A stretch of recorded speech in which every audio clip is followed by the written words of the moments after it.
No debemos predicar en base al comportamiento de la gente. No debemos predicar en base a cómo va a reaccionar. Debemos predicar porque es la verdad.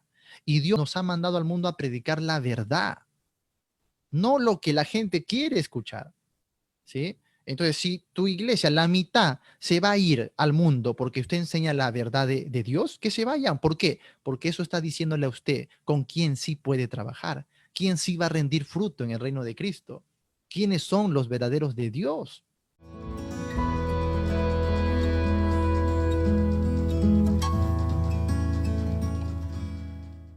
¿Y qué pasa con lo otro? Es cierto que si le enseñamos esto a los creyentes se van a, ¿cómo se dice?, desbandar, se van a perder, van a dejar de ser fieles. No. Y lo puedo decir, uno, con, con base bíblica, porque este tema también lo va a tratar Pablo, y también lo puedo decir con experiencia, en primer lugar en mi propia vida. Yo más bien era ese tipo de creyente inestable, inmaduro, que se iba un rato al mundo, volvía, y todo eso cuando creía que la salvación se perdía. Cuando yo recibí por la palabra de Dios seguridad de salvación en mi vida, nunca más retrocedí al mundo, jamás, nunca más. Y comencé a crecer, hermanos, hasta llegar a estar donde por la gracia de Dios estamos. Porque, hermanos, no es el único tema que se usa para el libertinaje, no es el único tema. Cualquier tema y cualquier doctrina de la Biblia hoy está siendo usado para el libertinaje. Los que creen que la salvación se pierde, por ejemplo, enseñan también el diezmo, ¿o no? Sí. Pero mira, la enseñanza del diezmo, por ejemplo, que estoy tratando de graficar, produce o no produce en muchos el error y el libertinaje. Por ejemplo, ¿no es cierto que muchos hoy usan el diezmo para el mal? ¿Sí o no? Claro que sí. Muchos usan el diezmo para el mal, ¿no? Muchos se enriquecen ilícitamente con el diezmo, ¿o no? Sí, muchos usan y abusan de esa enseñanza para manipular. Eso no es un libertinaje. Claro que sí. Entonces, ellos tendrían que ser consecuentes con lo que piensan, porque si el diezmo lleva a muchos a pecar, entonces no deberían exigir ni enseñar el diezmo. ¿Por qué solo lo aplican a la salvación? Ah, si yo le digo al creyente que la salvación no se pierde, se va a perder, no se va a ir al mundo. Entonces no enseño. Esa doctrina de seguridad y salvación es falsa.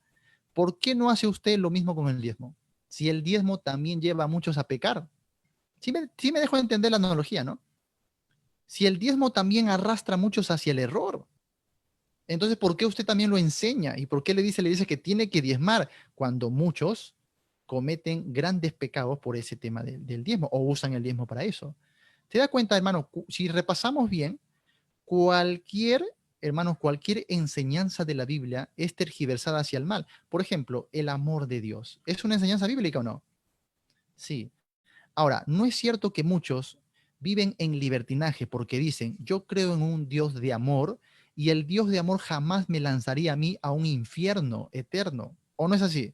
Claro, una vez vinieron testigos a mi puerta y cuando yo les hablé del infierno, ellos, no, no, ¿qué infierno? Eso es doctrina del diablo, decían ellos, ¿no? Eso es blasfemo. Y yo decía, ¿por qué? ¿Por qué no cree usted en el diablo? Porque yo creo en un Dios de amor, me dijo. Así que un Dios de amor no lanzaría a sus hijos o a los seres humanos a un fuego eterno. ¿Ven? Entonces, ¿la doctrina del amor de Dios lleva a muchos al error o no? Sí. La doctrina del amor de Dios lleva a muchos al libertinaje, al error. Claro que sí. Pero eso quiere decir que la doctrina está mal. Eso quiere decir que no debemos enseñar la doctrina del amor de Dios o que es falsa esa enseñanza porque muchos la usan para mal. No, pues un error. Y así, hermanos, podríamos escarbar la humanidad de Cristo, la deidad de Cristo, la encarnación de Cristo, por ejemplo, el día de hoy está siendo usada para divinizar a ciertas personas, ¿o no? Claro que sí. Usan la encarnación de Cristo y al día de hoy tenemos personas que se adjudican ser los Cristos reencarnados o encarnados el día de hoy, ¿o no es así? Sí, tenemos una Dios madre en Corea que se adjudica ser la esposa del Cristo o el Cristo encarnado en su segunda venida. Cualquier doctrina de la Biblia es usada para el mal.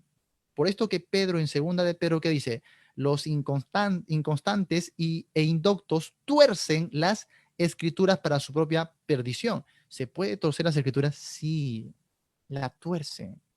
Entonces, no solamente es la salvación, cualquier doctrina de la Biblia es usada para el mal y para el libertinaje, amados hermanos. Por ejemplo, Pablo hablaba de la salvación por gracia o no. Sí. ¿Y qué pasó en Romanos capítulo 6? Bueno, terminando el capítulo 5 y entrando al capítulo 6, a Pablo se le acusaba en esos tiempos de que él enseñaba, ¿cómo se llama? Seguridad de salvación o salvación por gracia por vivir en el libertinaje. Entonces, uno de los clichés que ellos usaban es, entonces pequemos para que la gracia abunde. Y esto es lo que Pablo refuta en este capítulo de Romanos capítulo 6, ¿no? Y él dice, ¿qué pues? ¿Pecaremos para que la gracia abunde? Y él mismo responde, en ninguna manera. Entonces no es nada nuevo. Aún la doctrina de salvación por gracia es usada para el mal, ¿te das cuenta? Entonces, una vez más, saqué el tema del diezmo para graficar que cualquier doctrina de la Biblia, cualquier enseñanza de la Biblia puede ser usada para el mal y para el libertinaje. Tengamos cuidado, no solo la seguridad de salvación. Así que, por ese primer motivo, yo no voy a dejar de enseñar lo que la Biblia claramente enseña, porque ahí viene el segundo motivo, ¿ya? La segunda razón por la que yo no voy a dejar de enseñar esto. ¿Por qué? Porque si aún creyentes de mi congregación van a irse al libertinaje porque enseñé seguridad de salvación, eso estaría bien. ¿Saben por qué? Porque la Biblia es un arma de dos filos. La Biblia es un filtro para determinar quién es quién. Yo puedo, a través de la enseñanza bíblica doctrinal correcta, darme cuenta quién es un verdadero hijo de Dios y quién no es un verdadero hijo de Dios. Y esto es bíblico, ¿ah? Por ejemplo, si abrimos nuestras Biblias en 1 de Juan capítulo 4, del verso 1 al verso 6, el apóstol Juan va a decir, amados, no creáis a todo espíritu, sino probad los espíritus si son o no son de Dios, ¿o no? Claro que sí. Ahora, ¿cómo probamos los espíritus? Él mismo lo dice ahí, si alguno confiesa por lo que confiesa. Y también más abajo le va a decir, ojo, los que no son de Dios, que son del mundo. Ya, entonces, cuando yo compruebo, uno, lo que habla la persona y dos, su comportamiento, si es mundano, yo determino si es un hijo de Dios o es un falso maestro o falso creyente. Entonces no es nada nuevo. La Biblia ya nos enseñó cómo lidiar con esto. ¿Y cuál va a ser ese eje central, ese filtro que va a determinar para mí quién es verdadero y quién es falso? Por supuesto, la doctrina correcta, la palabra de Dios. Entonces yo voy a predicar en mi iglesia. Hermanos, si esto es doctrina de Dios, va a producir ánimo, va a producir exhortación, aliento, edificación, tal y como viene sucediendo. ¿Sí? Y si alguno por ahí se va a perder, porque hemos dicho que la salvación no se pierde, eso nos hace dar cuenta a nosotros que tal persona no era salva. ¿Y de qué sirve o de cómo esto fortalece nuestro ministerio? Pues que yo voy a poder saber con exactitud qué necesita esta persona. Es lo contrario en el otro bando, ¿no? Que vamos a enseñar rigurosidad. No, vengan con ropa así, vistan, ¿no? Y peínense así, todos hablen así, todo por imposición. Todos vienen como robocitos ya mecanizados. ¿Cómo yo sé quién es verdadero? ¿No? Todos hacen lo mismo. Todos se comportan igual, ¿no? ¿Cómo yo sé quién está dando frutos o no? ¿Eh? Me puedo llevar una gran sorpresa. Yo digo, mira cómo es mi congregación. Aquí todos vienen con velo, todos vienen con faldones largos, todos aquí dicen aleluya, todos aquí practican la ropa santa. Sí, pero eso es por fuera. Tú no sabes cómo están en sus casas. Tú no sabes qué hay en su corazón, ¿no? Y después nos llevamos grandes sorpresas, como viene pasando aquí en ciertas congregaciones que por años han predicado esto y hoy están habiendo grandes sorpresas. ¿Ve? Más bien cuando uno predica la verdad, ojo, y dígame ustedes, voy a hablar con toda reverencia. Al Señor Jesucristo no se le fue la gente. Y si usted no sabe eso, abra su Biblia en Juan capítulo 6. El Señor Jesucristo predicó una verdad que en su contexto era una blasfemia, ¿o no? Claro que sí. Cuando él dijo, yo he descendido del cielo, oye, esto era una blasfemia. Y en Juan capítulo 6, él dice eso, yo he descendido del cielo. Yo, dice, soy el pan de vida.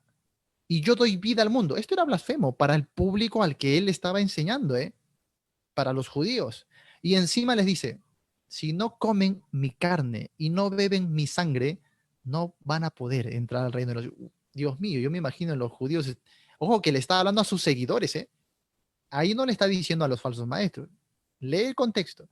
Está hablando con sus seguidores, porque multitudes le seguían ya que él había multiplicado el pan, ¿no? Y los peces, le seguía mucha gente. Entonces Jesús los enfrenta y les dice, si no comen mi carne y no beben mi sangre, ¿era verdad o no? Era verdad, era doctrina, claro que sí. Y su eternidad y su deidad, todo esto era doctrina, no era mentira. Pero ¿qué causó en sus seguidores? ¿Qué dijeron?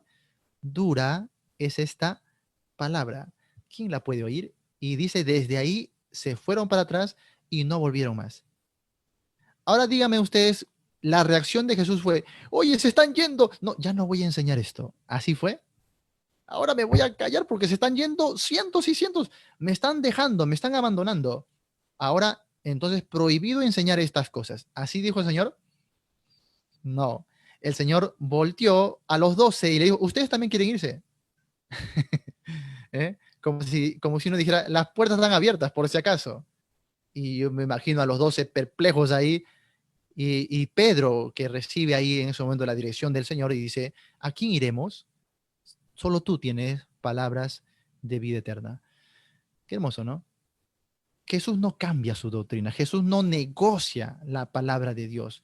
No debemos predicar en base al comportamiento de la gente, no debemos predicar en base a cómo va a reaccionar, debemos predicar porque es la verdad. Y Dios nos ha mandado al mundo a predicar la verdad, no lo que la gente quiere escuchar.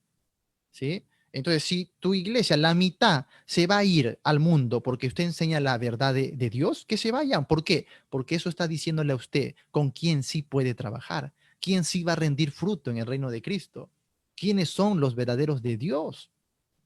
Lo que necesitamos hoy es predicar la verdad. Y el filo de la palabra de Dios, que es más cortante que toda espada, esto es lo que va a determinar quién es quién. Ahora, ¿eso nos sirve solamente para qué? Para decir, que se vaya de la iglesia. No, por supuesto que no. Un pastor, ¿qué va a hacer? Si sabe que esa persona, a raíz de esta doctrina, se está yendo por ahí al mal camino, ¿qué va a hacer? Lo va a buscar y le va a hablar de salvación, va a buscar salvar su alma. Pero ¿qué hubiese pasado si no enseñamos esto y esto nunca se manifiesta? El pastor no sabe quién es salvo. El pastor no sabe quién necesita qué, ¿no? Y en quién debe trabajar de repente más en el aspecto de salvación. Así que, hermanos, por donde lo veamos, por más que esta doctrina y cualquier doctrina de la Biblia cause estragos en algunos, no debemos dejar de enseñar la verdad, ¿sí? Pasamos a otra pregunta. A ver, hermanos, si alguien tiene alguna consulta. Han levantado dos la mano. Voy a ver un momento. Orquídea, hermanita Orquídea, se nos durmió, creo ya. No había encendido el micrófono. Dios le Ya. bendiga, Muy hermano. bien. Solo eso. Muy bien. Este, la verdad que este tema que estamos viendo, es un tema que en mí, por ejemplo, ha estado bien, como le dijera, pobre de conocimiento, pues, ¿verdad? Y como usted dice, a uno le explican eh, de acuerdo a exacto lo que usted está diciendo, hermano Jonathan, y porque le digo que ahorita si yo voy a mi iglesia a presentar lo que usted explica bíblicamente, me bajan del púlpito. Porque está esa idea, pues que con solo que uno vea afuera algo de pecado, ya uno ya perdió su salvación de esa manera. O sea, aquí en mi país, hermano, ese tema le digo que está tan transversado, pero la mayoría de cristianos piensan eso, hermano, que la salvación se pierde y que por eso Dios ha dejado el perdón. Porque si pecamos, tenemos un abogado, dice, y el perdón. Volvemos a recuperar la salvación. Fíjese.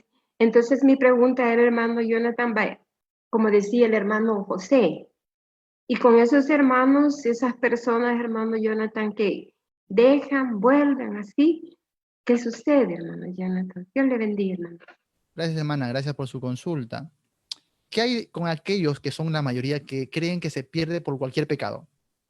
O sea, estamos naciendo de nuevo todo el tiempo, imagínate. Cada día pecas y cada día vuelves a nacer. Esto es algo, hermano, absurdo frente a lo que la Biblia expone que el nuevo nacimiento es solamente una vez. Se puede nacer solo una vez. Por algo Dios toma como figura el nacimiento. ¿Por qué? Porque así como en la vida normal, en la vida carnal, ¿cuántas veces nacemos nosotros? Hermano Santiago, ¿cuántas veces ha nacido usted? ¿Ah? Una. Y hermano Edwin, también, ¿sí o no? Una, claro, por supuesto. ¿No? Hermano José, ¿usted nació 2 veces o 3 veces? No, pues, es imposible. No, Claro, una sola vez nada más. Es imposible nacer varias veces. Entonces, Dios toma esta figura del nacimiento, lo aplica en manera espiritual para hablar del nuevo. Ojo que la Biblia jamás vas a encontrar esto de los nuevos nacimientos. ¿Lo encuentras en forma plural? No, en forma singular y particular. El nuevo nacimiento. Es solo uno, hermano. Una vez que usted nace espiritualmente, ya nació para siempre. No se puede devolver el paquete, como a veces tu hijito salió trinchudito y tú lo querías lacio. No lo puedes volver pues a meter a la barriga. Por favor, que nazca ahora sí lacio. No se puede, ya lo aceptas como está. Si salió con tu cara, ya fuiste para siempre, ya salió con tu cara. No hay nada, no hay nada que hacerle. No hay devoluciones, ¿no es así? Bueno, en la vida espiritual, hermano, se nace una vez. La Biblia habla siempre de el nuevo nacimiento, no de los nuevos nacimientos. Jamás vas a encontrar una epístola doctrinal donde a los creyentes se le inste a estar naciendo de nuevo. Jamás.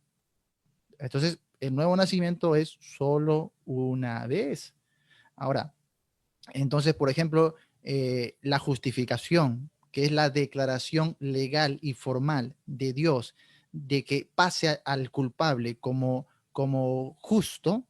Pablo en Primera de Corintios dice, ya ustedes han sido justificados. O sea, no es algo que será futuro, sino que ya estáis justificados. Romanos 5 también dice claramente, ¿no? Ya estando justificados. Vamos a buscar ese pasaje porque ese pasaje es bastante interesante. Romanos capítulo 5. Y yo sé que se recita más el verso 8, ¿no? Y sobre todo, ¿para qué lo recitamos el verso 8? Más Dios muestra su amor para con nosotros en que siendo aún pecadores, Cristo murió por nosotros. ¿Para qué más lo usamos eso? Para evangelizar al incrédulo, ¿sí o no? ¿Sí o no? Cuando vamos a la calle, sacamos Romanos 5:8 para que un creyente, o digo, un incrédulo, entienda que Dios le ama y que murió por él. Pero si tú te das cuenta, este verso no está siendo dirigido a los incrédulos. Este verso está siendo dirigido a quienes? A los creyentes, a la iglesia. Por algo se llaman los romanos, a la iglesia que está en Roma. Este verso es para creyentes. Por esto que Pablo se incluye. Cristo murió por nosotros. Porque está hablándole a creyentes. ¿Sí? ¿Y cuál es la intención de Pablo? De decirle a los creyentes que Cristo murió por... ¿Era novedad? ¿Acaso no sabían que Cristo había muerto por ellos? No era novedad, ya sabían. Entonces, ¿por qué les recalca que Cristo murió por ellos? O por nosotros los creyentes. Porque les quiere transmitir la seguridad de salvación que ellos tienen en Cristo. Mira, vamos a ver. Vamos a leer otra vez desde el verso 8. Mas Dios muestra su amor para con nosotros en que siendo aún pecadores, Cristo murió por nosotros. Pues mucho más, mira, mucho más, estando, ¿qué dice? Ya justificados. ¿Eh? Estando ya justificados en su sangre, por él, no dice por tus obras, dice por él, que dice, seremos salvos de la ira. O sea, de esa ira que en el contexto se habla del derramamiento de la ira del Señor, que se refiere por supuesto a la tribulación, lo que Pablo quiere es ofrecer a los creyentes seguridad de que ellos no van a pasar este tiempo de la ira del Señor. Como hemos sido justificados ya, tanto más seremos salvos, dice, de la ira. Verso 10. Mira estas palabritas aquí con mucho detalle. Porque si siendo enemigos, ¿qué dice? Fuimos reconciliados, tiempo pasado y completo. Nos dice, estando ya justificados y luego fuimos reconciliados. ¿Ve? Ahora dice, fuimos reconciliados con Dios por la muerte de su Hijo. Mucho más, mira, ese énfasis, mucho más. Estando reconciliados seremos salvos por su vida. O sea, ¿cuál es la analogía o cuál es aquí la idea de Pablo? La idea es que usted siendo incrédulo, Cristo pagó el precio por usted y le salvó, le reconcilió con Dios, le justificó, siendo enemigo, ¿sí o no? Siendo malo, pecador, separado de Dios, Cristo le trajo a reconciliación. Ahora que usted está en su familia, que usted es amigo de Dios, ya tiene reconciliación con Dios, ya ha sido justificado, ¿cuánto más no será salvo? ¿Ven? Esto es la lógica bíblica, no es una lógica de filosofía humana. Pablo dice, oye, si siendo enemigos Dios nos salvó, ¿cuánto más ahora no nos va a librar de la ira? ¿Cuánto más ahora no nos va a salvar? ¿Eh? ¿Seguridad o no seguridad? Seguridad. Hay seguridad para el creyente. Pero nuevamente, todo ese paquete de bendiciones que hemos recibido en Cristo, usted ve ahí que se recibe solo una vez: el nuevo nacimiento, la justificación, la reconciliación, la redención. Todo esto se aplica al creyente en el momento de la conversión, la morada del Espíritu Santo. ¿Cuántas cosas que podríamos enumerar ahora? Si decimos que la salvación se pierde, entonces tendríamos que estar renunciando a cada uno de estos detalles para volverlo a tener otra vez, volver a nacer de nuevo, volver a recibir al Espíritu, volver a ser justificados, volver a... Date cuenta, hermano. Es todo un paquete de bendiciones que la Biblia me dice que el creyente recibió una vez y para siempre. ¿Sí? Entonces no hay ahí atisbo de dudas. Entonces, hermanita, con esto le respondemos, ¿no? ¿Qué pasa con aquellos que están aparentemente yendo y volviendo? Yendo y volviendo. Aquellos que vienen y van, amada hermana, en realidad nunca han venido. Están yendo y volviendo al templo, pero no están viniendo a los pies del Señor. O sea, ellos no han sido convertidos realmente. Entonces, el ser humano tiene este matiz. Ojo, no pasa solamente en nuestras congregaciones, pasa en toda religión del mundo, hasta en las sectas. Tienen ahí a sus hijos pródigos también, ¿ya? Y tienen también a aquellos que simplemente o pueden ser simpatizantes o pueden venir por remordimiento, por emocionalismo, mas no tienen un encuentro real y sincero con el Señor. Ahora, admitimos que un creyente puede andar desordenadamente, sí, ahí está la evidencia de los tesalonicenses. Un creyente puede incurrir en algún pecado escandaloso, sí, tenemos la evidencia en 1 Corintios capítulo 5. Pero mira que el creyente que en 1 Corintios capítulo 5 fue disciplinado, en 2 Corintios 2 es restaurado. ¿Por qué? Porque se arrepintió. Ahora vamos ahí otra vez, porque es un pasaje también un poquito a veces mal usado o no se entiende, ¿no? Pero quiero que ustedes vean cómo es que a pesar de la vida, a pesar de la condición errónea de un creyente, se le asegura salvación. Y esto es inequívoco en la epístola, ¿sí? Vamos a ver. 1 Corintios capítulo 5. ¿Qué estaba sucediendo aquí? Verso 1. De cierto se oye que hay entre vosotros fornicación, y fornicación cual ni aún se nombra entre los gentiles, tanto que alguno tiene la mujer de su padre. Cuando un creyente vive de esta manera, oye, ¿vamos a dudar de su salvación? Sí, porque su vida no está acorde con lo que está profesando. ¿La iglesia debería permitir esto? Claro que no. Pablo lo dice ahí, ustedes por favor reúnanse y expúlsenlo.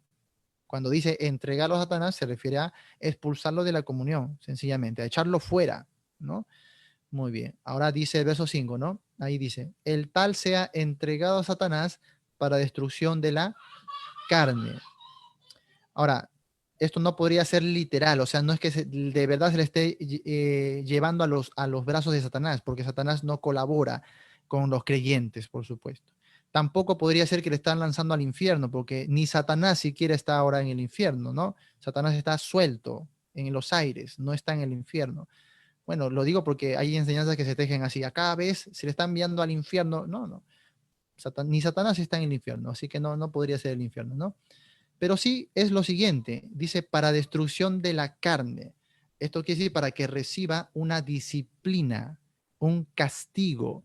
Y claramente nos dice el propósito. El verso 5 termina diciendo, a fin de que el espíritu sea salvo en el día del Señor Jesús. Qué interesante. Vamos a expulsarlo ¿para qué? Número uno, para que reciba castigo, y este castigo podía ser la misma muerte, ¿ah? Podía ser una enfermedad, podía ser que Dios le toque su cuerpo en alguna manera. ¿Para qué dice ahí? Uno, para que reciba castigo, y dos, para que su espíritu sea salvo en el día del Señor Jesús.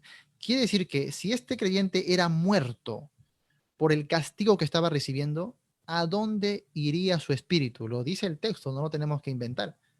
¿A dónde iría su espíritu? Su espíritu sería salvo en el día del Señor Jesús. ¿Por qué? ¿Saben cómo se resuelve este misterio? Con el capítulo 15. Con el capítulo 15 se resuelve ese misterio. Porque en el capítulo 15 Pablo va a hablar de la resurrección. Y cuando habla de la resurrección, habla de la transformación gloriosa de los creyentes. Y cuando Pablo dice del cuerpo, él dice que en el cuerpo pecaminoso, lo va a decir en toda la carta de Romanos, en el cuerpo pecaminoso mora la carne, si es así, no, digo, mora el pecado, ¿no? En la carne mora el pecado. No mora el pecado en el espíritu, ni en el alma. ¿Dónde mora? En la carne, en el cuerpo pecaminoso. Y Primera de Corintios 15 dice que nosotros, cuando morimos, obviamente Dios no nos lleva en cuerpo. ¿Por qué? Porque el cuerpo es pecaminoso. Y claramente dice Pablo ahí, la carne no puede heredar el reino celestial. Por esto es que el creyente no entra hoy a las moradas celestiales en su cuerpo, solamente ingresa como en espíritu, porque el cuerpo es el que todavía permanece en corrupción. Entonces Pablo dice que un día llegará que ha sido determinado por Dios para que a todos los creyentes en el mismo momento sean transformados y entonces lo que es corrupción se volverá incorruptible. Se siembra en cuerpo animal, resucitará cuerpo celestial o espiritual, ¿no? Se siembra en corrupción, bueno, va a resultar un cuerpo glorioso, pero eso no pasa ahora cada vez que muere un creyente. Eso va a pasar una sola vez en el futuro a todos los creyentes juntos, en el momento de nuestra resurrección y transformación. Así que ahí tenemos una clave. ¿El creyente puede morir en pecado? Sí, porque el pecado se queda en el cuerpo, es su espíritu, como dice Pablo aquí en el verso 5, es el espíritu que es salvo en el día del Señor. Entonces, cuando llegue ya el momento de la consumación, los creyentes van a ser transformados en su cuerpo y recién el pecado será expiado del cuerpo de los creyentes en la transformación. Mientras tanto, no. Ahora, tenemos otra evidencia. Vamos al capítulo 11, Primera de Corintios 11. Ahora, amados hermanos, antes de ver esto, la iglesia de Corinto, ¿qué características tenía? A ver, ustedes para que puedan participar. ¿Qué características tenía la iglesia de Corinto? ¿Qué les va a decir? Se envanecían de los dones. Sí, se envanecían mucho, o sea, eran orgullosos. Pablo los corrigió bastante acerca del mal uso de la Santa Cena del Señor. Claro, abusaban de las ordenanzas y también de los dones, ¿sí? Claro que sí, o sea, sí. Buscaban varios líderes, por eso también les amonestaba diciendo yo soy de Pablo, yo soy Se dividían, ¿no? de Claro, claro. mucha división. Eran pleitistas, se peleaban, había divisiones, fragmentos, ¿no? Muy bien. ¿Algo más? ¿Sucumbían a la inmoralidad o no? Sí. Sí. Al incesto, pastor. Bueno, el incesto no era la iglesia, el incesto era solo un hombre, para aclarar, ¿no? El incesto no era la iglesia, sino un solo hombre. La fornicación. Claro, sí. Comían alimentos a los ídolos, ofrecidos a ídolos. Eran propensos también a esto por el culto idolátrico. O sea, el culto idolátrico era lo que traía estos aspectos, ¿no? De los alimentos y de la fornicación. Estaba en ese contexto del culto idolátrico. Muy bien. Bueno, ya hemos visto un poco el carácter de la iglesia de los Corintios, ¿no? Dime tú, si en algún momento los 16 capítulos se le dice a ellos que han dejado de ser salvos. ¿Alguien me puede recordar un verso en Corintios que se le diga a ellos que han perdido su salvación o han dejado de tener al Espíritu Santo? Díganme ustedes, si acaso, si en el Nuevo Testamento, de las 7 iglesias que vemos en el Nuevo Testamento, la que era más adecuada? O sea, si vamos a ver una iglesia que era la candidata a perder su salvación, dígame ustedes si no era la iglesia de Corinto. ¿Sí o no? Sí. ¿O había alguien, o había otra iglesia que era peor que la iglesia de Corinto? Pastor, por ejemplo, yo siempre ahí en 1 Corintios 6, en el 9, dice que cuando le dice pues que los fornicarios, ninguno entrarán al reino de Dios. ¿A qué él se refería a que me Ah, imagino ya. que a lo que... Muy bien. Ahorita lo aclaramos. Muy buena pregunta. Número uno, ahí no está diciéndole a la iglesia que ha perdido su salvación, ¿no? No. O sea, Claro. Pero ahorita lo voy a aclarar, no se preocupen. okay. A ver. Sí, hermano Santiago. Sí, en el encabezado del libro, Pablo dice a la iglesia de Dios que está en los Corintios, a los santificados en Cristo Jesús. O Ahí sea, está. le está dirigiendo la carta a hermanos en Cristo. Ajá. Les llama santificados. Muy Exacto. bien. Ya, primero estoy preguntando si es que hay una evidencia de que se les dijo a ellos que han perdido su salvación. Porque estamos de acuerdo en que de todas las iglesias del Nuevo Testamento, esta es la iglesia más carnal, ¿o no?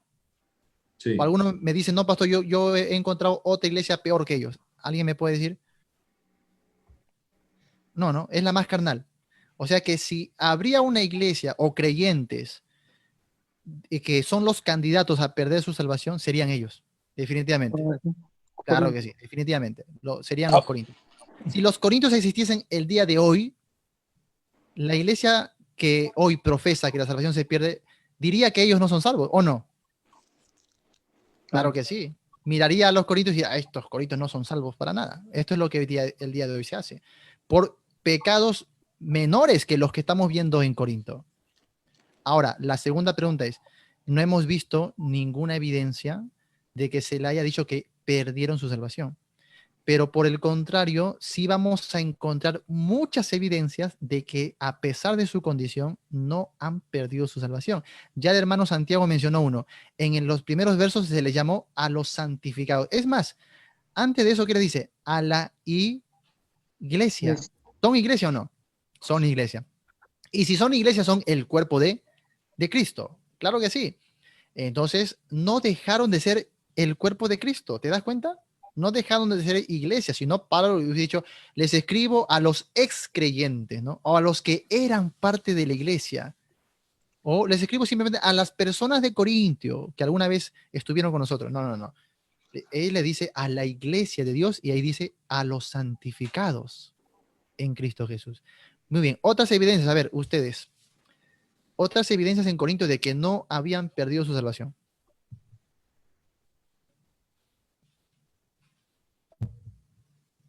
Hay muchísimas, ¿eh? Hay muchísimas, de verdad. Sí.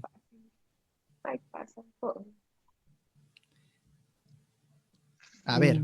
Podría ser el verso 2, donde dice: los felicito porque ustedes siempre se acuerdan de mí y obedecen mis enseñanzas. ¿Te refieres a lo que ellos practicaban? Ajá, dice en el verso 2, 11:2, los felicito porque ustedes siempre se acuerdan de mí y obedecen mis enseñanzas. Ahora quiero que sepan esto: Cristo es el origen del varón, el varón es el origen de la mujer y Dios es el origen de Cristo. Bueno, ahí específicamente Pablo se refiere a las prácticas, ¿no? A las prácticas. Sí. Pero lo que deberíamos buscar más bien son declaraciones de su estado ante Dios, su estado espiritual. Por ejemplo, en el capítulo 1, miren el capítulo 1, mira el verso 6, que dice, así como el testimonio acerca de Cristo ha sido confirmado en vosotros, de tal manera que nada os falta en ningún don, esperando la manifestación de nuestro Señor Jesucristo, y que dice, el cual también os confirmará, ¿hasta cuándo? Hasta el fin, para que seáis irreprensibles en el día de nuestro Señor Jesucristo. ¿Qué tenemos ahí? Que no habían perdido los dones. Y si tenían los dones, tenían al Espíritu.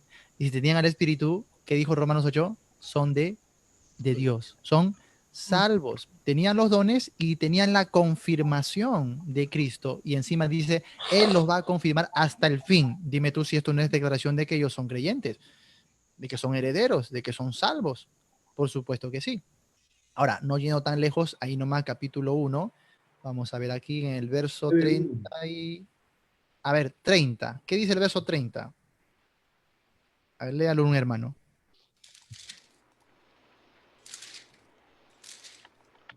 Dice, mas por él estáis vosotros en Cristo Jesús, el cual nos ha sido hecho por Dios sabiduría, justificación, santificación y redención.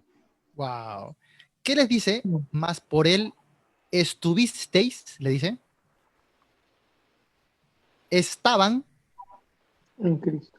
No. Estáis. Estáis. ¿Qué tiempo es este? Presente. Presente. Por él, no por tus obras, sino por él. Estáis vosotros en Cristo. El Cristo, dice, ese Cristo les ha sido hecho por Dios sabiduría, justificación, santificación y redención. Mira todo lo que habían recibido. Y no les dice en tiempo como que lo han perdido, ¿no? O en tiempo pasado. No, en tiempo presente. Estáis en Cristo. Seguridad. Wow, hermano, si yo te analizara cada capítulo nos va a ofrecer seguridad de salvación, pero por no extender el tiempo, saltemos al capítulo 6, ¿ya? Saltemos al capítulo 6. Vamos ahí a algo tremendo, que es innegable, por supuesto. Y justo ahí también está la pregunta de nuestro hermano, así que ahí la vamos a responder, ¿ya?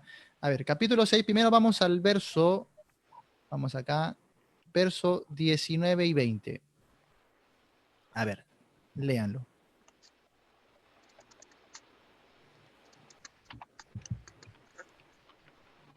¿O ignoráis que vuestro cuerpo es templo del Espíritu Santo, el cual está en vosotros, el cual tenéis de Dios y que no sois vuestros, porque habéis sido comprados por precio? Glorificad pues a Dios en vuestro cuerpo y en vuestro espíritu, los cuales son de Dios. Wow.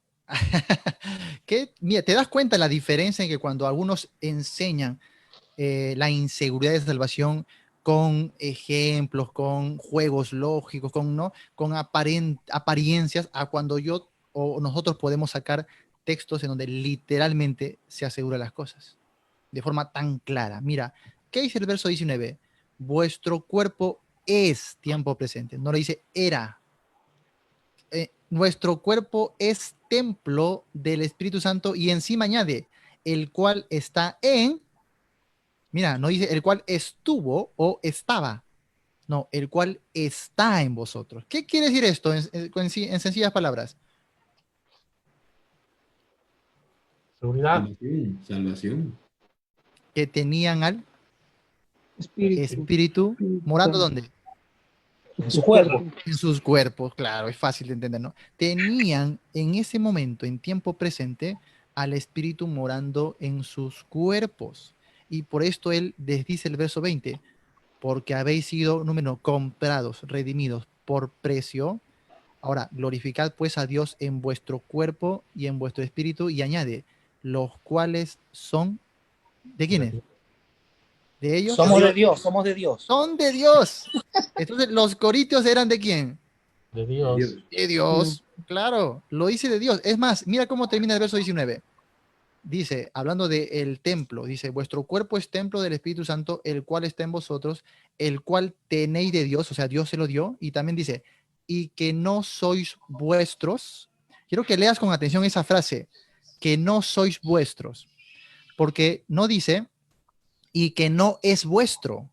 O sea, no está hablando del Espíritu Santo. No dice, no es vuestro, sino dice, no sois vuestros. ¿Qué quiere decir Pablo con esto de no sois vuestros? Porque le pertenecemos a Dios. En el ¿Ya? caso de ellos le Claro. pertenecen a Dios, su cuerpo. Pero ¿qué significa no sois vuestros? O sea, en otras palabras, Que no nos pertenecemos, pues. es como decir, tú no eres de ti. ¿Me dejo entender, no? Tú no eres de ti.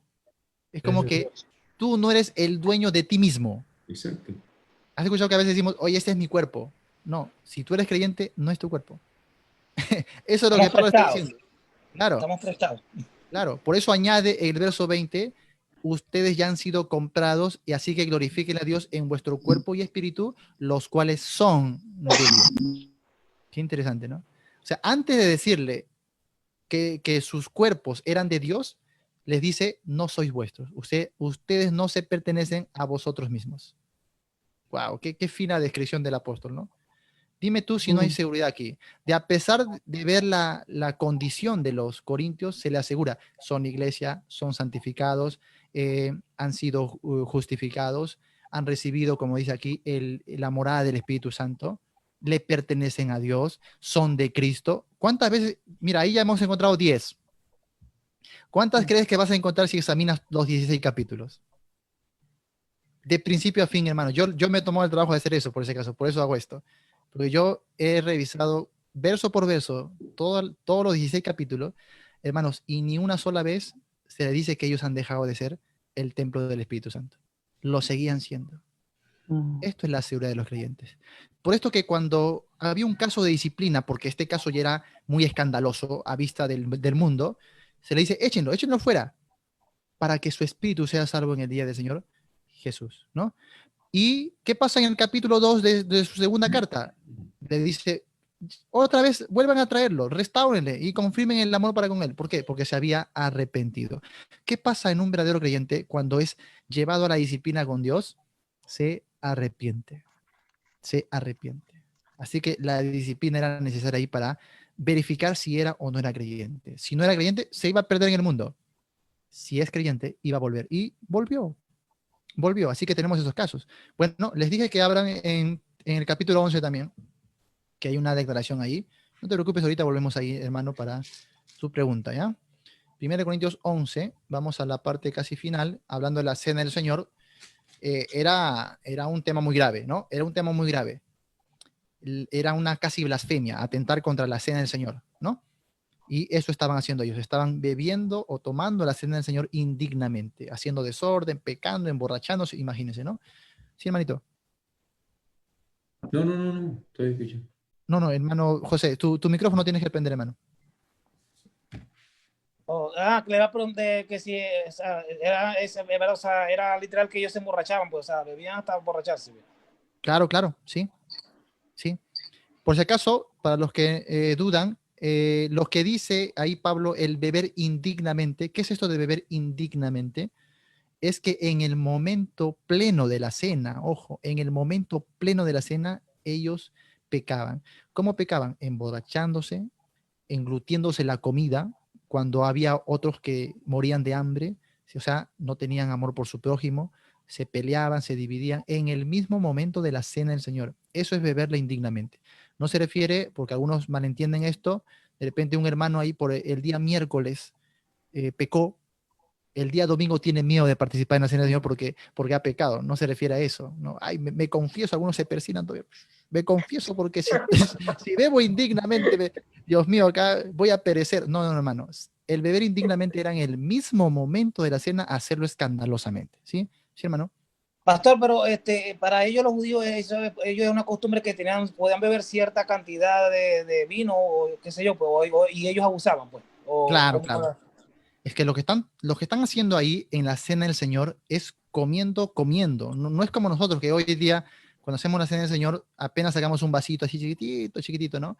Y un pancito así chiquitito, ya, lo necesario, ya está. Porque lo que importa es el simbolismo, ¿no?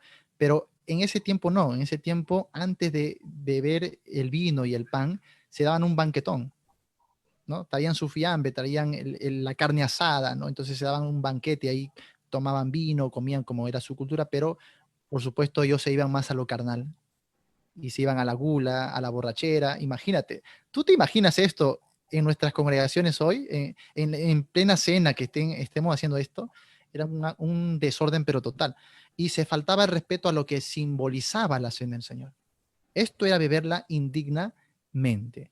Ahora, ¿había castigo? Claro que sí. Esto es lo que pasa con algunos que no entienden la seguridad de salvación. Cuando uno es salvo, Dios te acoge como esclavo, como cualquier hombre, como pecador. ¿Cómo te acoge Dios cuando tú eres salvo? Como hijo. Como hijo. Como hijo. Y como hijo te sustenta, te enseña, ¿no? Te provee, porque eres hijo, como un buen padre. Pero ¿qué también hace Dios si eres su hijo? Te corrige. Te azota, pues. Claro. Como usted a su hijo, los que son padres entenderán eso, ¿no? Ustedes se sacrifican por sus hijos, les dan de comer, preparan un futuro para ellos, pero si se portan mal, usted dice, dejó de ser mi hijo, te quito mi sangre. No, no, no. Usted lo castiga. ¿Y por qué lo castiga? ¿Porque quiere eliminar a su hijo? ¿Porque quiere destruirlo? ¿Porque lo odia? No, usted lo castiga para su bien, para que se enderece. Claro, eso es lo que dice Hebreos 12. Dios nos disciplina para que participemos de su santidad. No dice para echarnos al infierno, para que participemos de su santidad. Porque la disciplina en un verdadero creyente produce santidad, produce madurez. Por eso Dios azota a sus hijos, no a los incrédulos, ¿no? A sus hijos. Así que, ¿qué pasa cuando un creyente vive en el pecado o quiere vivir en el pecado de una manera rebelde y es hijo? Sí ha nacido de nuevo, pero quiere rebelarse. Dios lo va a azotar. Y si esa rebeldía es grande, Dios le va a quitar la vida. Ahí alguien me preguntó, o sea, usted dice que la salvación es segura, entonces alguien que peca y se muere, ¿entonces va a entrar al cielo con pecado? No, porque ya hemos visto, según la enseñanza en 1 Corintios 5 y 1 Corintios 15, el pecado se queda ¿dónde? En el cuerpo. Lo que va a pasar es que Dios le va a castigar, Dios le va a quitar la vida y no va a permitir que usted siga embarrándose en el pecado. El pecado se queda en su cuerpo y el espíritu va a el Señor hasta el día que su cuerpo sea transformado. ¿Sí, hermano?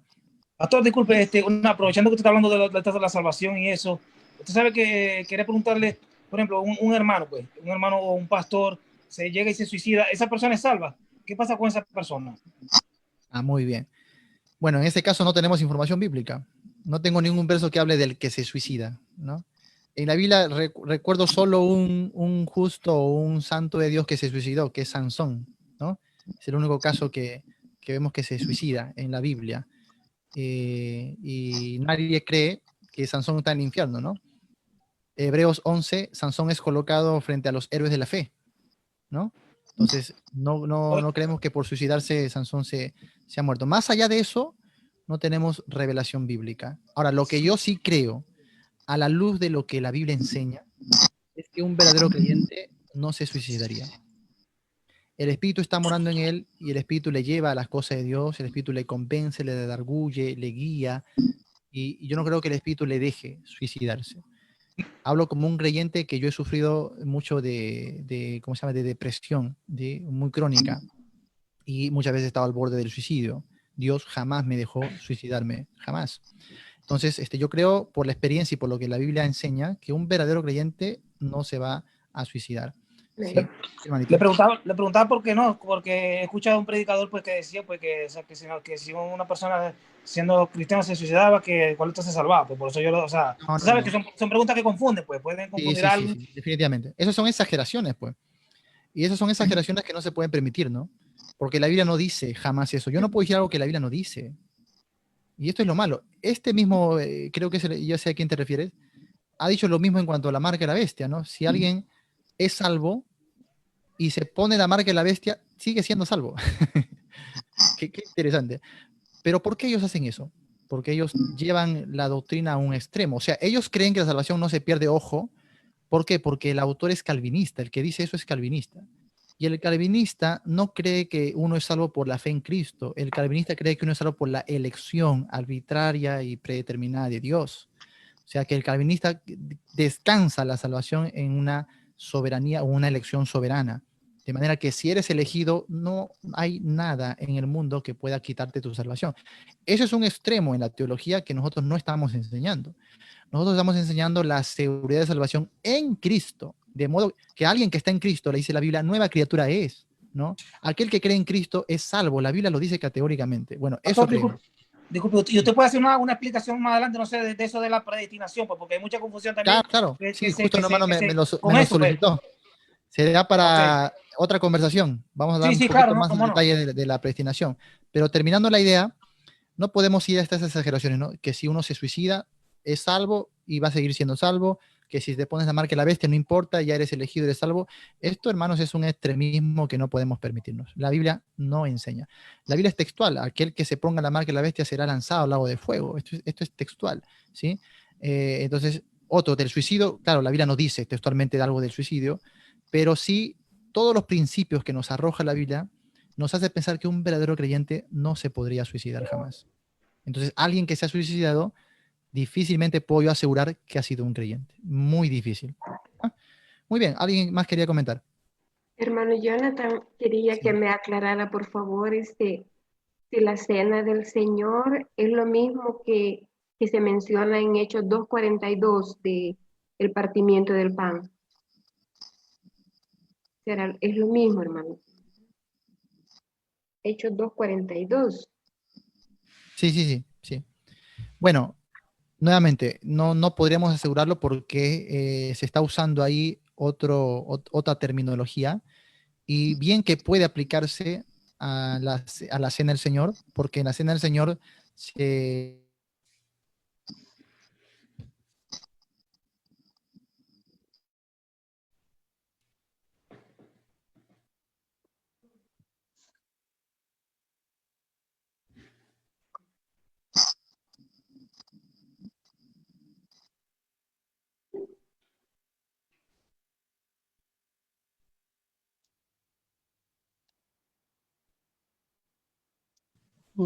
se fue un ratito la señal, perdón.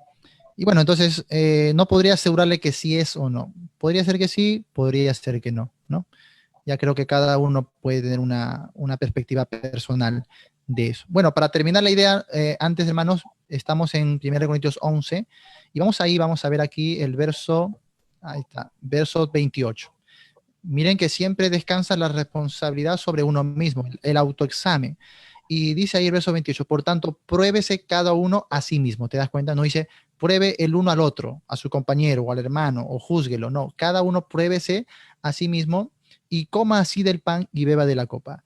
Y dice el verso 29, porque el que come y bebe indignamente sin discernir, eso es, sin discernir el cuerpo del Señor. ¿Qué es beber indignamente? Cuando yo no discierno el cuerpo del Señor, no sé o no hago caso de lo que representa este simbolismo y en el momento de la cena hago todo un desorden y peco encima, ¿no? Bueno, esto es beber indignamente. ¿Qué pasa si yo hago esto? Dice ahí, juicio come y bebe para sí. Juicio. Pero no es un juicio del infierno, porque ahí lo va a explicar el autor, verso 30. Por lo cual hay muchos enfermos y debilitados entre vosotros y muchos duermen. Entonces, ¿qué es lo que pasa? Que a veces cuando yo espiritualizo o encasillo una palabra a un concepto, cada vez que encuentro el término juicio, voy a pensar que es el infierno, ¿no? Por ejemplo, en Santiago dice que aquel que es maestro recibirá más condenación.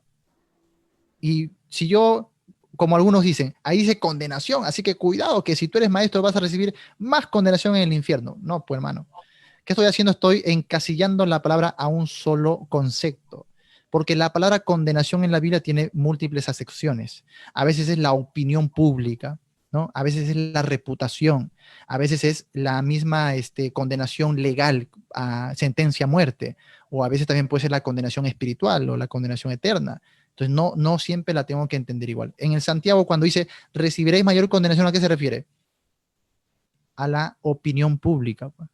A la opinión pública, ¿ya? A eso se refiere, al juicio público. En este contexto de aquí, en Corintios 11, cuando dice juicio bebe o juicio come y bebe para sí, ¿a qué juicio se refiere? Ahí lo dice, al castigo divino por el cual muchos, dice, están enfermos, debilitados y otros duermen. ¿A qué se refiere con duermen? Que han muerto. Quiere decir que Dios castiga así a sus hijos. Los puede castigar con enfermedad, con debilitamiento o con muerte. Ahora, ¿qué dice el verso 31 y 33? Dice, si pues nos examinásemos a nosotros mismos, no seríamos juzgados, o sea, castigados. Mira, ahí mismo lo voy a explicar, verso 32. Mas siendo juzgados, ¿qué dice? Somos castigados, ¿ve? No se refiere al infierno, sino al castigo del Señor. Mas siendo juzgados, somos castigados por el Señor, ¿qué dice? Para que no seamos condenados con el mundo. ¿Para qué Dios castiga a sus hijos? Para que no sean condenados con el mundo. Entonces, el verso mismo está diciendo que aunque ellos estaban bebiendo indignamente y Dios los castiga, sin embargo, Dios no los va a condenar con el mundo. El mundo sí se condena eternamente, fuera de la presencia de Dios, pero los creyentes reciben un castigo en el cuerpo. ¿Para qué? Para que Dios, como ya vimos en el capítulo 5, Dios los salve completamente en el día de la resurrección. Así que hay completa seguridad para los creyentes. Ahora, no se está permitiendo el libertinaje. Al contrario, por eso se escribe Primera de Corintios, para exhortarles a dejar esa forma de vida que no agrada a Dios, para que se corrijan, para que se santifiquen en la práctica, ¿no? Y no era la única iglesia. Todas las iglesias del Nuevo Testamento, hermanos, tenían defectos de carácter, tenían pecados, tenían inmoralidad, tenían problemas con la doctrina, ¿o no? Sí, todas. Sin embargo, jamás se pone en duda su salvación, ¿sí? Muy bien. A ver, hermanos, ¿opiniones o preguntas? Sí, pastor, una pregunta. A ver, hermano Edwin primero. Sí, pastor, una pregunta. ¿Cómo nos ayudaría a entender este versículo, el del Apocalipsis 3 y 5? No sé si es el versículo bandera que usan los que dicen que se pierde la salvación, pero creo que es uno de ellos.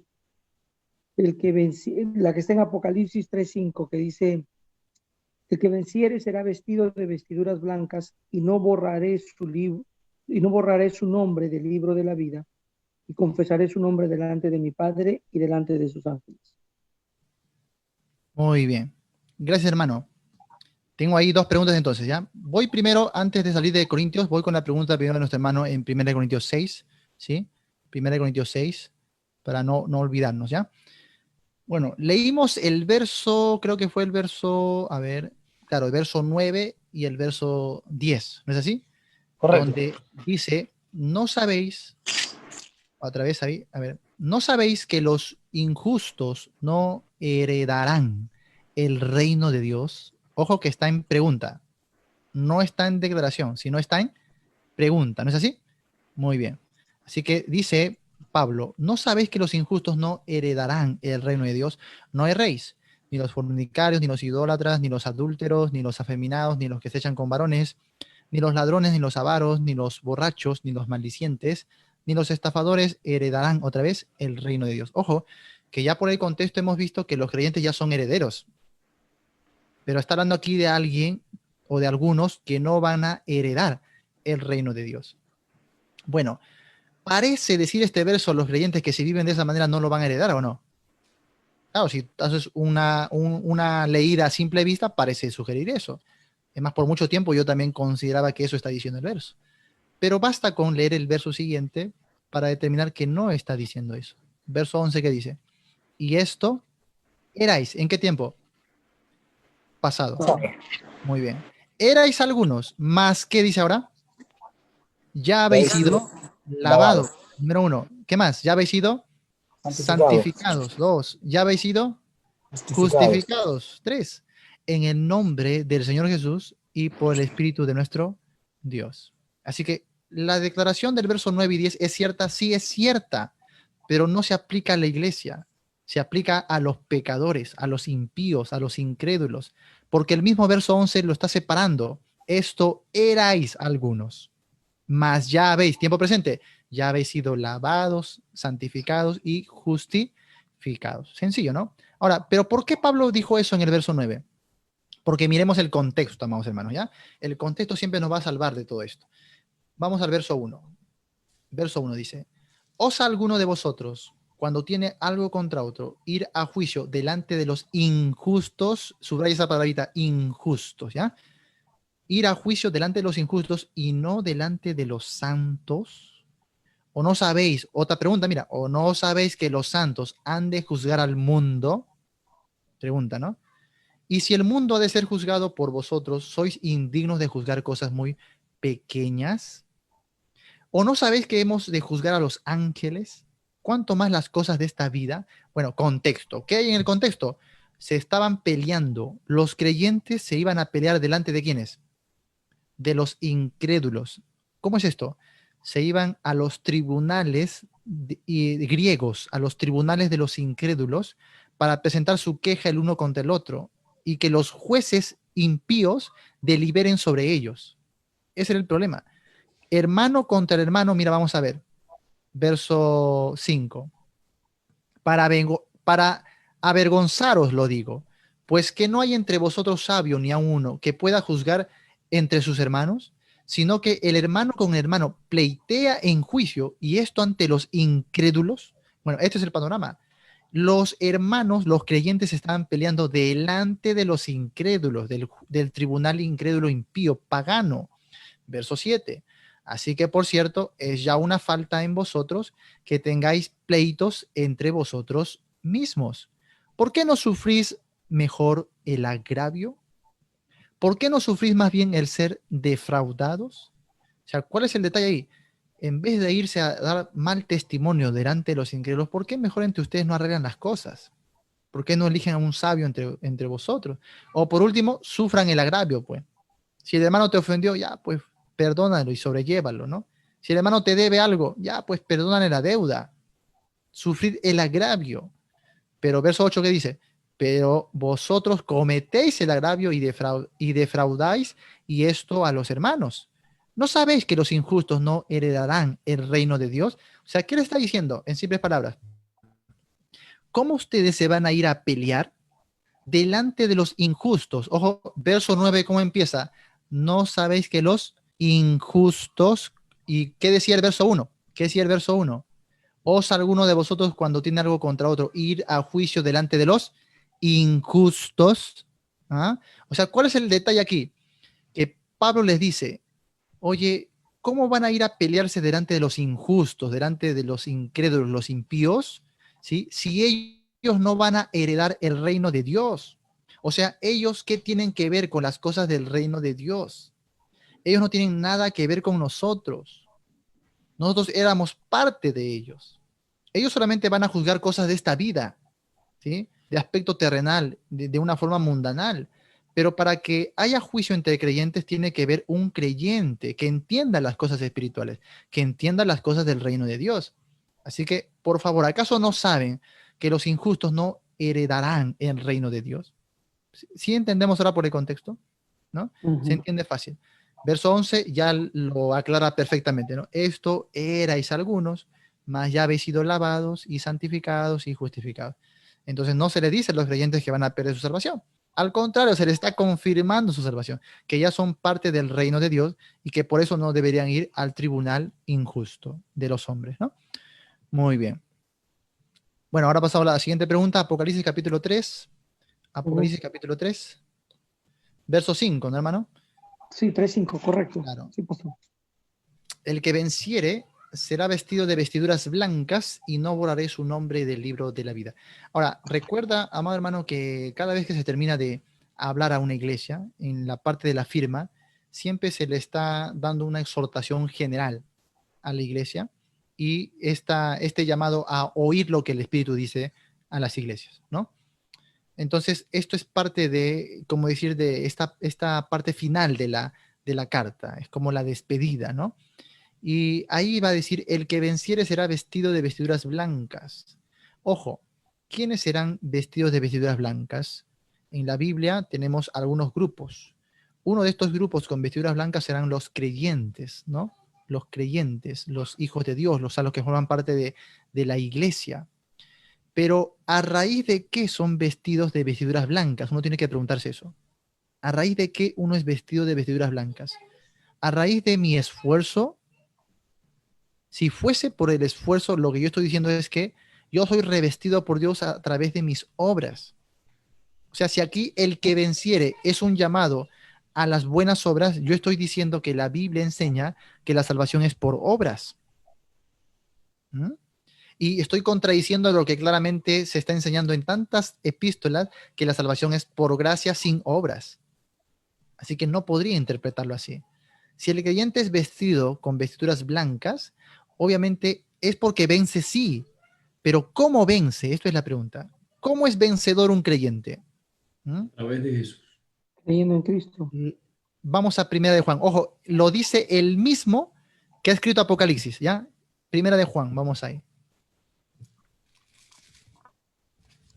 Ahí. Me confundí. El mismo que escribe Apocalipsis escribe, por supuesto, Primera de Juan. ¿No es así? Capítulo 5, verso 4. Verso 4. ¿Qué dice? A ver, ahí lo lee, hermano. Porque todo lo que es nacido de Dios vence al mundo. Y esta es la victoria que ha vencido al mundo, nuestra fe. Ahí está. ¿Es clara o no es clara la palabra? Es clara. Ahí tenemos al mismo autor, ¿no? Al apóstol Juan, declarándonos cómo el creyente vence. No tenemos que inventarlo, ¿no es así? La Biblia lo dice. Porque todo lo que es nacido de Dios, ojo, dice solo algunos que han nacido de Dios, dice unos pocos, no, todo lo que es nacido de Dios vence al mundo. Todo es todo. No deja a nadie fuera. Todo lo que es nacido de Dios vence al mundo. Y esta es la victoria que ha vencido al mundo, nuestra fe. Por supuesto, ¿fe en quién? Verso 5, ¿qué dice? ¿Quién lo lee? Sino el que cree que Jesús es el Hijo de Dios. Ahí está, otra vez. ¿Quién es el que vence al mundo, sino el que cree que Jesús es el Hijo de Dios?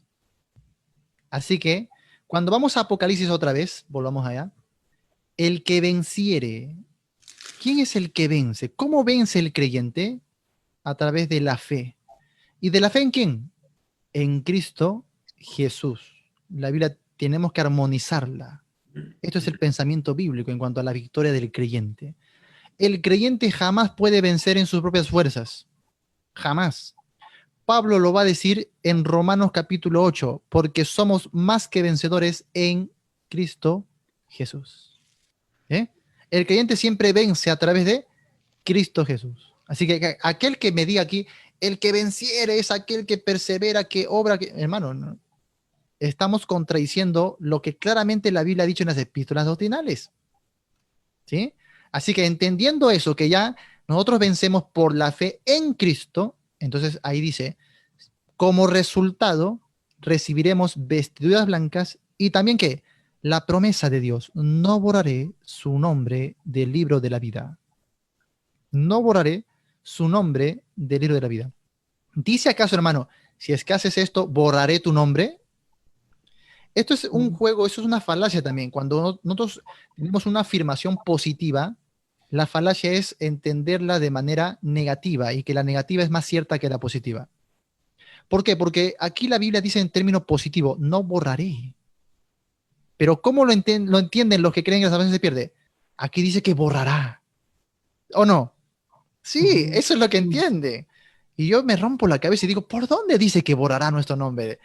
No lo dice. Dice, no borraré. Eso es la promesa. Dime tú si está asegurando salvación o te está amenazando con quitártela. No, te la está asegurando. Te está diciendo, no borraré. Y bueno, ahí para terminar. Dice, no voy a borrar tu nombre del libro de la vida y confesaré su nombre delante de mi Padre y delante de sus ángeles. Esto es una verdad que lo sabemos desde los evangelios. Pablo lo va a recitar luego en Timoteo, acerca de el confesar el nombre. Otra vez, es la fe en Cristo Jesús. Cristo promete que aquel que le confiesa delante de los hombres, él le confesará delante de su Padre. Por lo tanto, el que le niega, se entiende por la armonía de todas las escrituras que no es un verdadero hijo de Dios. Así lo entendía la iglesia en el primer siglo. Por eso que cuando venía la persecución y los cristianos o los que congregaban, obviamente que tenían familias, y los que congregaban o formaban parte de este círculo cristiano, si alguno negaba a Cristo por salvarse del martirio en el circo romano, ojo que no era aceptado más en la comunión de la iglesia. No se le aceptaba más en la comunión de la iglesia. Y tenemos ahí testimonios de algunos que por miedo a la muerte incluso fueron rechazados, es decir, negaron a Cristo. Ojo que para negar a Cristo en estos tiempos, hermano, tenías que maldecir a Cristo, llamarle anatema. Tenías que escupir sobre el nombre y la sangre de Cristo. No era simplemente, no, ya niego a Cristo. No, no, no. Tenías que hablar palabrotas. ¿Sí me dejo entender? Tenías que maldecir a Cristo. Por esto que Pablo en 1 de Corintios, si no me equivoco, el capítulo 12, ¿qué va a decir? Ninguno que tiene el Espíritu de Dios puede llamar anatema a Jesús. O sea, ¿qué tenemos ahí? Que un verdadero creyente jamás maldeciría así a Cristo. Ninguno que tiene el Espíritu de Dios puede llamar anatema a Jesús.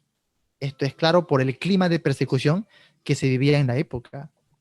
Por eso, hermanos, tenemos que entender la Biblia no verso por verso, sino en panorama general. ¿Sí?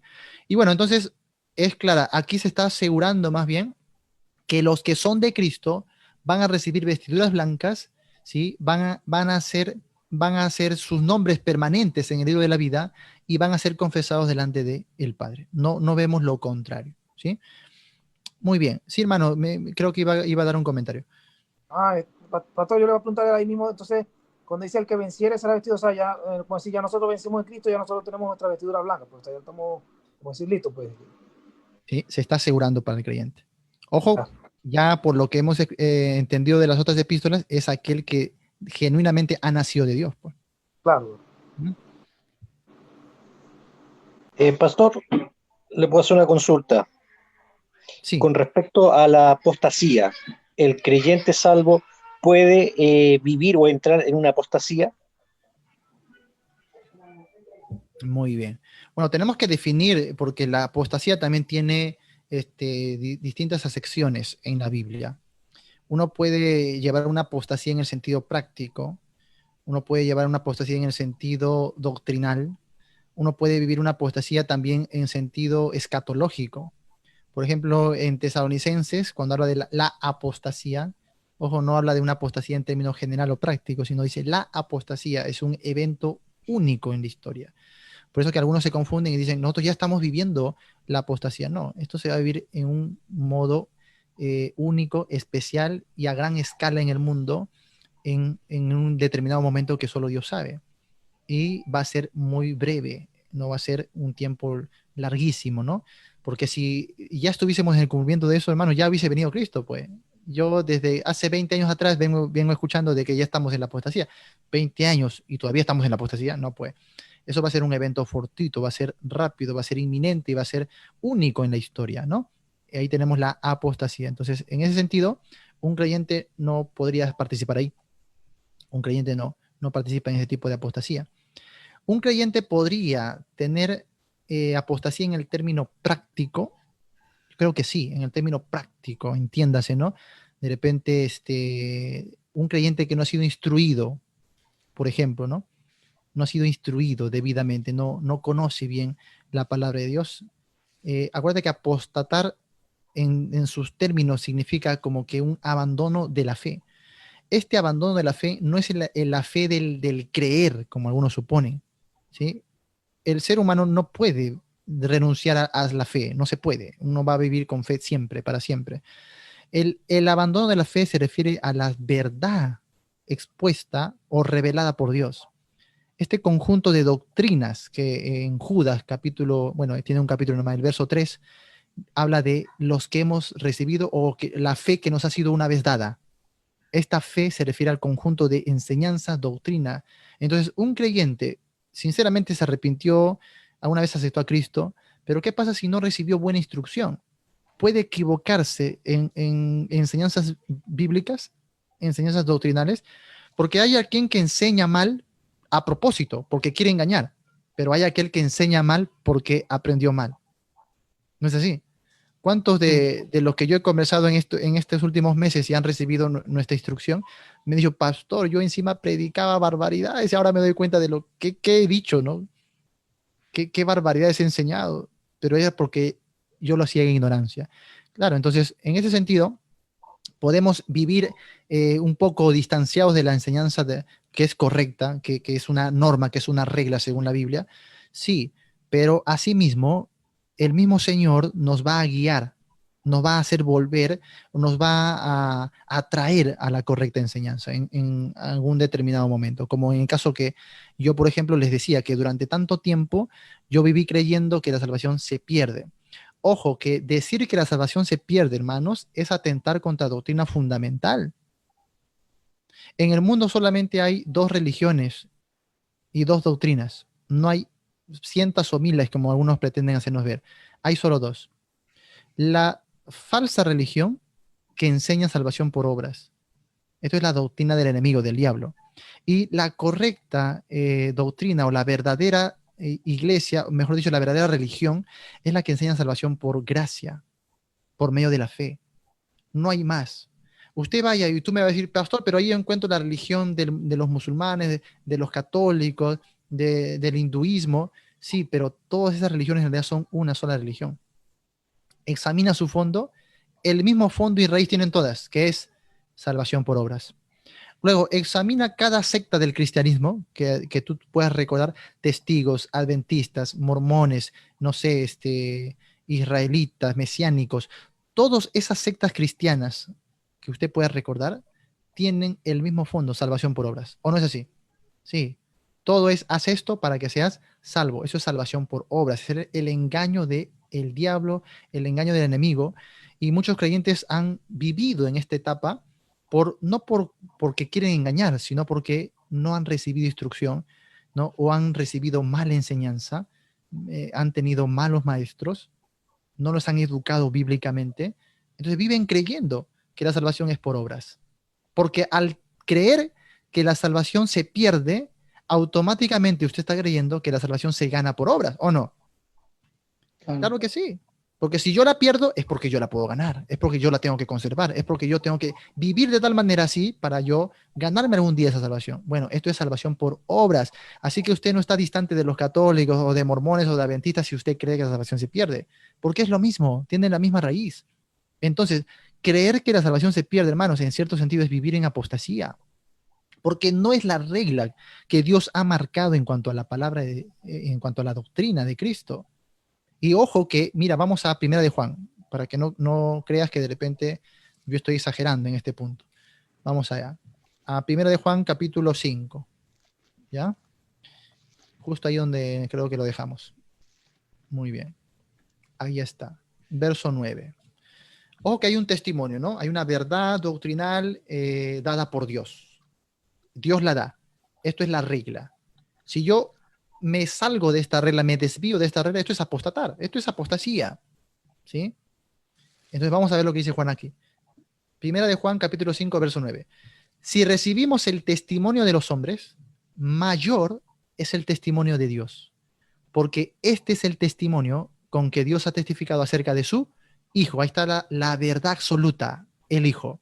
Dios da su testimonio acerca de quién, de el Hijo. Esto es la verdad, esto es la regla, ¿no? Verso 10.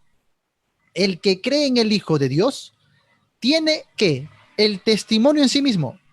O sea, este testimonio dado por Dios de su Hijo, lo tiene ¿quién? El que cree en el Hijo de Dios. O sea, los creyentes tenemos ese testimonio en nosotros. Y luego dice, el que no cree a Dios, le ha hecho, ¿qué dice? Mentiroso. Si tú no crees ese testimonio que Dios te ha dado, le haces mentiroso. ¿Esto es apostasía o no? Claro que sí. Estamos degradando la persona de Dios. Estamos mostrando a un Dios diferente, ¿o no? ¿Y eso no sucede en la apostasía? Claro que sí. En la apostasía uno, hermanos, muestra un Dios diferente y muestra una doctrina diferente. Así que si yo no creo el testimonio que Dios ha dado acerca de su Hijo, le hago a Dios mentiroso. Ahora dice, le ha hecho mentiroso. ¿Por qué? Porque no ha creído, ojo, en el testimonio que Dios ha dado acerca de su Hijo. ¿Ve? Ahora, mira, no hay que adivinar. Él mismo te va a decir de qué trata ese testimonio. Y este es el testimonio, verso 11.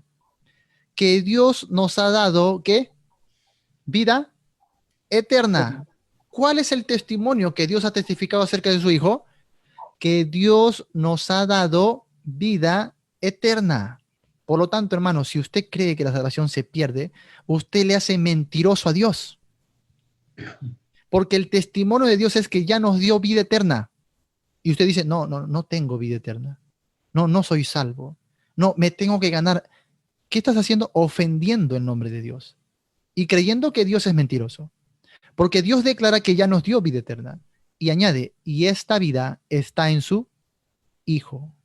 Y por eso dice, el que tiene al Hijo, tiene la vida. Y el que no tiene al Hijo de Dios, no tiene la vida. ¿Te das cuenta? Si un creyente no cree este testimonio de que ya tiene vida eterna en Cristo, que es el Hijo, le hace a Dios mentiroso. Dime tú si esto no es apostasía. Claro que sí. Claro que sí. Pero yo puedo apostatar deliberadamente por engañar, lo cual sí sería alguien que es condenado, según segunda de Pedro capítulo 2. Los que engañan adrede, tergiversando la doctrina del Hijo, son, hermanos, reos de condenación. Lo dice la Biblia claramente. Pero yo puedo apostatar en forma práctica. ¿Por qué? Porque yo he sido enseñado así. Así me enseñaron. Por ejemplo, imagínate que usted es un hijo de padres que creen que la salvación se pierde. ¿no? De padres, qué sé yo, pentecostales, los que creen que la salvación se pierde. Usted va a vivir toda su vida creyendo eso porque de alguna manera se lo inculcan o no. Claro que sí. Así que en cierto sentido uno participa de esa apostasía. ¿Y por qué hablo de apostasía? Porque estamos atentando contra doctrina fundamental. Date cuenta que es llamarle a Dios mentiroso. Y toda vez que uno, hermano, atenta contra doctrina fundamental es grave. ¿Mm? Doctrina fundamental determina quién es y quién no es salvo. Y la Biblia dice que la salvación es por gracia, por medio de la fe. Eso es doctrina fundamental. De manera que yo no puedo participar en la comunión con alguien que dice que la salvación es por obras. No podría. No se puede. La Biblia nos marca una separación con ellos. Pero no tengo que ser reacio a esta realidad que muchos están recibiendo o creen esa enseñanza no por intención, no porque quieren engañar, sino porque han sido engañados. Por esto que mis conferencias, mis cursos y mis temas van dirigidos a ese tipo de personas. Cuando viene por ahí alguien a refutarme, un maestro, un predicador, un apóstol, un profeta, y quiere hacerme un debate, yo no le hago caso. Los bloqueo inmediatamente, porque no es mi propósito. Yo no quiero aquí hacer riña con nadie. Yo no quiero convencerle a ellos que están en la mentira engañando. ¿Sí? Mi propósito es salvar a ellos que sinceramente buscan a Dios, pero que necesitan una ayuda para entender más la palabra. Entonces, en este sentido, yo creo que un creyente sí puede participar por falta de instrucción, por falta de madurez doctrinal, puede participar de estas cosas. Yo conozco a un creyente que aquí le discipulé un tiempo que me decía, pastor, yo era muy sincero en mi fe, pero allá donde yo estaba antes, me enseñaban la prosperidad, me enseñaban los pactos, me enseñaban a decirle esto a la gente que ahora yo veo que es un engaño. Yo veo que es un engaño. Yo veo que había abuso de poder, había tanta, y yo participaba y yo me siento mal, me decía, porque yo participaba de esas cosas. ¿Participó este creyente sincero en esa apostasía? Sí, pero Dios lo rescató. Eso es lo que yo estoy convencido, de que a todo aquel que esté en cualquier círculo, ¿sí?, antibíblico, pero que tenga sinceridad de buscar a Dios, Dios va a hacer lo posible, como aquel eunuco etíope que estaba en el desierto yendo tras el judaísmo, que no era acertado para la fe, pero sí dice que buscaba adorar a Dios, ¿o no? Claro que sí. ¿Qué hace el Señor? Envía a Felipe. Ojo que Dios tenía algo que hacer tremendo en Samaria. Y Felipe tenía que estar en Samaria. Y ese tiempo no había avión, hermano. No había tren. Mucho menos va a haber barco porque están en el desierto, pues, hermano, ¿no? Entonces, ¿qué hacemos? Ahí tenemos el Espíritu Santo. Felipe, predícale, le predica, se salva, lo bautiza, hermano, y es traspuesto, se lo lleva en teletransportación, imagínense. De un momento a otro ya está en Samaria. Ahí se encontraba en Samaria. ¿Qué hago acá? No sé. Predica en Samaria. Hermano, cuando Dios ve que alguien sinceramente quiere adorarle, buscarle, lo cual si hay, Dios hará lo posible. Le enviará a un Felipe, te enviará a un cuervo, no lo sé. Te enviará a alguien teletransportado. O te hará una transmisión en vivo ahí para que la encuentres. Pero te guiará a su verdad. Te sacará de ahí. Y a Dios gracias, muchos el día de hoy están saliendo de estos círculos ¿cómo se dice? Apóstatas, por la revelación que Dios les da, porque son sinceros en buscar a Dios. Yo creo que es un Dios misericordioso, ¿no? Muy bueno, muy bondadoso, y hay que alabarle por eso. Así que, en el otro sentido, no creo que un verdadero creyente participe de la apostasía. Ya hemos visto en los pasajes, un creyente verdadero va a permanecer. Lo dice ahí Juan también en el capítulo 2, ¿sí? Vamos a ver ahí, porque ahí va a hablar de los que apostatan, ¿no? Claro que sí. Y encima se volvieron falsos maestros. Vamos a ver acá. Capítulo 2 de Juan, 1 de Juan, verso 18. Hijitos, ya es el último tiempo. Ojo que hace 2000 años era el último tiempo, ¿eh? Cuidado con estos que el día de hoy están viendo la pandemia, las bombas, y están diciendo, ya es el último tiempo. Hace 2000 años ya era el último tiempo. Ya en otro video hablaremos de eso, ¿sí? Hijitos, ya es el último tiempo, y según vosotros oísteis que el anticristo viene, así ahora han surgido muchos anticristos. Por esto conocemos que es el último tiempo. ¿Salieron de dónde? De nosotros. Salieron de nosotros, pero ¿qué dice? No eran de nosotros. Esto quiere decir que andaban con nosotros, pero no eran de nosotros. Porque si hubiesen, ahí está la clave, porque si hubiesen sido de nosotros, habrían, ¿qué dice? Permanecido con nosotros. El que es creyente, el que ha nacido de Dios, el que es verdadero, ¿qué hace? Permanece, hermano. Permanece. Pero salieron, ¿para qué? Para que se manifestase que no todos son de nosotros. Pero ellos salieron para que se manifestase, o sea, se revele, se compruebe de que no todos son de nosotros. Entonces, los que salen, la Biblia, ¿qué dice de ellos? Que no eran de nosotros. No dice, dejaron de ser de nosotros. Nos abandonaron. No, no, no. Salieron porque no eran de nosotros. Pastor, Sí, sí. No, porque dice, el 20 dice, pero vosotros tenéis la unción del Santo, o sea, que quiere decir que ellos no tenían el Espíritu. Claro, es lo contrario, pues. Pero vosotros tenéis la unción del Santo y conocéis todas las cosas. ¿Qué es la unción del Santo ahí? Es la morada del Espíritu Santo, con el cual, por supuesto, hemos sido ungidos todos los creyentes en el momento de la conversión. Y por eso es que luego le va a decir, la unción que recibiste de él permanece en vosotros. Como esa unción permanece en vosotros, también nosotros permanecemos, ¿no? Entonces, el creyente verdadero permanece, amado hermano, ¿no? Entonces, bueno, ahí tenemos ahí, yo sé que bastante detalles que Dios por eso ha levantado hoy pastores y maestros, para que justamente en esos detalles que la Biblia ya no especifica, ya los pastores con sabiduría de Dios y los principios bíblicos ya determinen en cada caso qué hacer. Por ejemplo, usted me va a decir, yo conocí a un hombre que vivió, o un hermano tal, o un pastor. Entonces, sobre esos detalles ya específicos, ya cada pastor con Biblia en mano, con sabiduría de Dios, va a determinar cómo hacer, ¿no? ¿Qué hacer? Porque yo no le puedo responder algo que no conozco a tal persona. Pero sí les puedo decir en forma general lo que la Biblia enseña con referente a la salvación. ¿Sí? Muy bien. Hermano, les agradezco por este tiempo. No sé si alguien quiere dar ahí unas acotaciones finales, porque ya vamos a terminar. Hermano Edwin. No, está apagado. No, nada, Bueno, solo decía, no, gracias, pastor, por su tiempo también. Muy bien. Y como vi la mano levantadita ahí. Ya, muy sí, bien. pastor, darle las gracias también porque cada día nos trae luz para ir conociendo un poco más la Escritura y saber realmente que nuestra fe es sólida en Cristo Jesús. Amén, amén. Gracias, hermano Sergio. Bendiciones. Muy bien. Bueno, entonces, palabras finales, amados hermanos. Sí, nos vamos despidiendo. Muchas gracias, pastor. Saludos y bendiciones a todos de Guerrero, México. Amén, amén. Bendiciones, hermano. Hermano Santiago.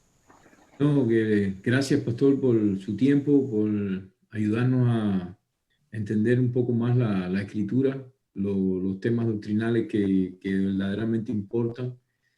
Y bueno, pedirle al Señor que podamos seguir por mucho tiempo haciendo esto y edificando cada día más. Amén, amén. Muy bien, hermano. Estamos para servirles. En cualquier momento volvemos ahí al grupo, ¿sí? Sí, hermano José.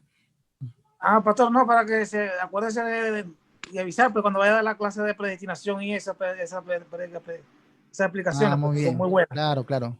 Dios le bendiga, pastor. Gracias por la enseñanza. Que bendiga, hermano. Igualmente. Igualmente, hermano Orquídea. Dios te bendiga.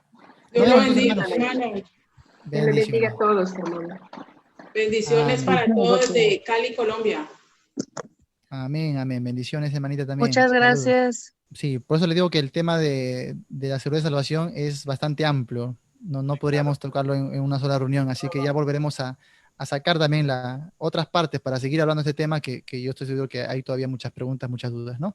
Así que, amados hermanos, a todos en general, estoy agradecido por este tiempo. Ya en su momento detallaremos más sobre esta preciosa doctrina, ¿sí? Que Dios me los bendiga. A todos, bendiciones. Muchas gracias. Amén, amén. Gracias, hermano. Chao. Bendiciones. Amén.